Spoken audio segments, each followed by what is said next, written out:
ბალტიისპირეთში დაბრუნდა ბოლშევიზმი თანამედროვე სახით, მაგრამ ძველი სახელებით და გვარებით ბოლშევიზმი, სადაც არ აქვს მნიშვნელობა არავითარ საფუძველს, მთავარი არის იარლიყი და მთავარი არის მიღებული გადაწყვეტილება ადამიანების დასჯის თაობაზე, განსაკუთრებით და კატეგორიულად მიუღებელია, როდესაც ასეთი დაუსაბუთებელი მუქარები და შანტაჟები და მათ შორის ეგრეთ წოდებული სანქციებიც მიემართება სასამართლო სისტემის წარმომადგენლების მიმართ, სამართალდამცავი ორგანოების წარმომადგენლების მიმართ. მაგრამ გასაკვირით სამწუხაროდ არც არაფერი არ არის Deep State-ის მართული ხელისუფლების წარმომადგენლები მოქმედებენ ისე, როგორც მოქმედებდნენ ბოლშევიკურ საბჭოთა კავშირში, რომ ჩვენზე ეს რა თქმა უნდა არ მოქმედებს და შეუძლებელია უბრალოდ რომ ქვეყნის სიყვარული ანაცვალო კონკრეტულ სანქციას ან საბანკო ოპერაციას თუ სადმე თავისუფალ მოგზაურობას.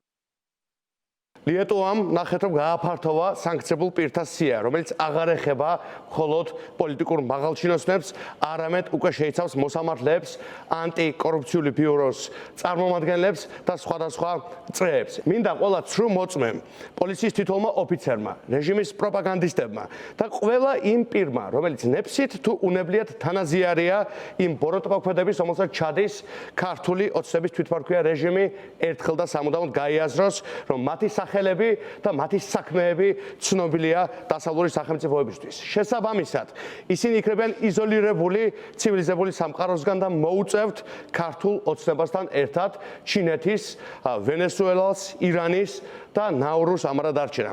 ჩვენ მივესალმებით ამ სახის პოლიტიკის გატარებას, სადაც კონკრეტული მაღალჩინოსნები, მოსამართლეები, ქართული ოცნების ხელისუფლების გარემოცვის წევრები სანქცირდებიან. ჩვენ მივესალმებით ტარგეტირებულ სანქციებს და ამაზე ვმუშაობთ.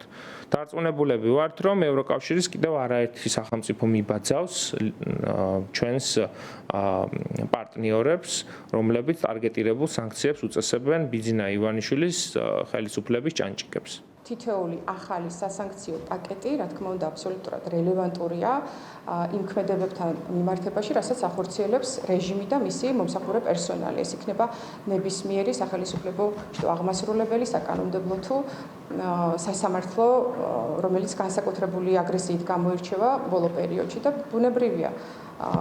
თუ ეს აქამდე იყო მაღალი რგოლის წარმომადგენლებზე სასანქციო პაკეტი, ეხლა უკვე საშუალო რგოლზე ვრცელდება და ეს იქნება ამით არ დასრულდება ეს პროცესი, ეს იქნება პერმანენტული ზუსტად იმ ქმედებების შესაბამისად, რასაც ახორციელებენ ამ რეჟიმის წარმომადგენლები.